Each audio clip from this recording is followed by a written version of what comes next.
Sementara dari hadis-hadis Nabi SAW, kita dengar atau tidak asing hadis Nabi SAW yang masyhur diriwayatkan oleh Tirmidzi. Dan hadis ini dari Anas radhiyallahu anhu bahwasanya Rasulullah SAW bersabda, Allah berfirman, hadis qudsi, ya ibna Adam, wahai anak Adam, innaka ma da'utani wa rajautani ghafartu laka ma kana minka wala ubali. Tolong digarisbawahi kata-kata wala ubali. Saya pun sering menjadikan ini bagian dari doa saya. Karena ini maknanya dalam sekali. Perhatikan terjemahannya ya.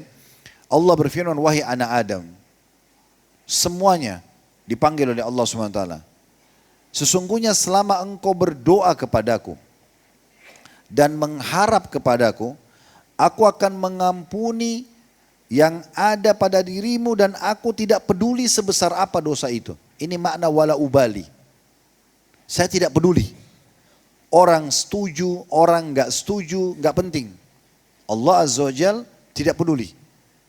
Yang penting Allah ridho kepada kita, Allah memaafkan, tidak ada pengaruhnya dengan siapapun di muka bumi ini.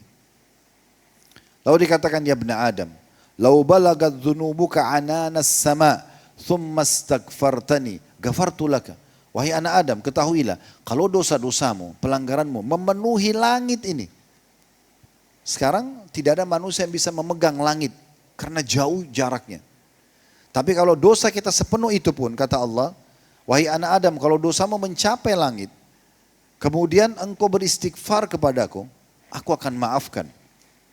Ya ibna Adam, wahai anak Adam, lau ataitani bi qurabil ardi khataya, thumma ataitani la tusyriku bi syai'an la ataituka bi qurabiha maghfirah.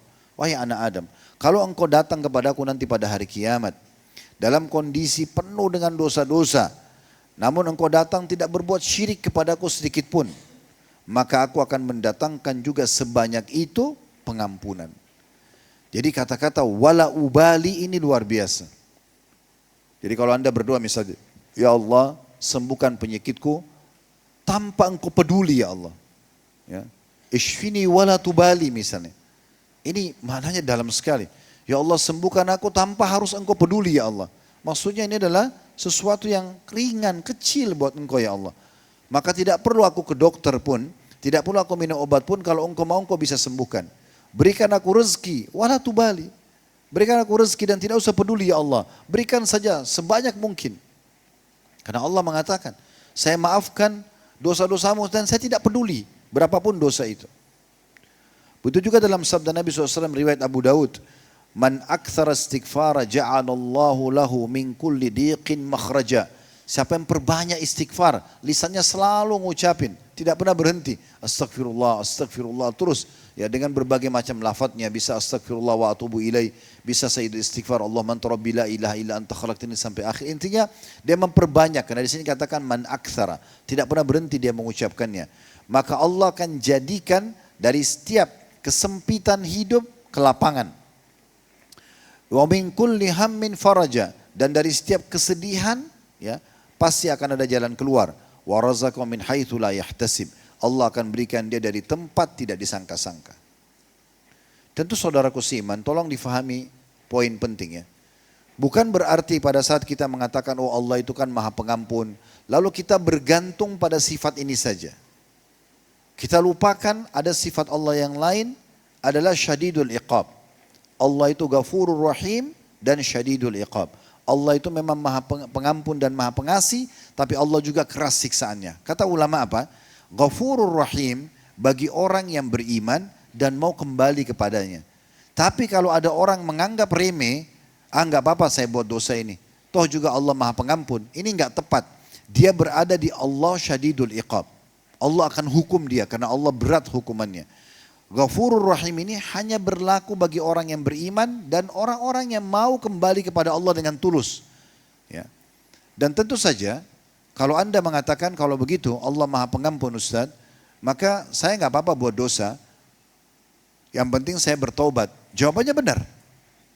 Tetapi permasalahannya kalau anda terus sibuk dengan dosa-dosa anda, walaupun anda beristighfar, maka ada poin yang luput dari anda, yaitu luputnya seseorang dari derajat yang tinggi di surga. Perbedaan kita nanti di surga, teman-teman, itu dari amal saleh. Contoh misalnya, ada si A, inisial A ya, dan B misalnya. A dan B ini atau A dan B ini misalnya, ini inisial saja, si fulan dan fulan misalnya. Inisial A ini dia selalu sholat 5 waktu on time. Azan, sholat. Dia tidak pernah ketinggalan sholat qobliyah dan ba'diyah, sunnah rawatib misalnya. Berjalanlah 10 tahun. Si B, dia tidak pernah sholat on time. Sholatnya sudah azan 1 jam sesudahnya, 2 jam sesudahnya. Yang penting duhur belum masuk waktu asar misalnya. 10 tahun berjalan. Tidak mungkin sama derajatnya di surga. Mustahil. Pasti si A atau E ini lebih tinggi. Dan masalahnya Anda tidak bisa perbaikin itu. Tidak bisa setelah 10 tahun Anda baru bilang, sekarang saya baru sadar, saya akan coba untuk mengerjakan seperti si A. Tetap saja dia lebih baik.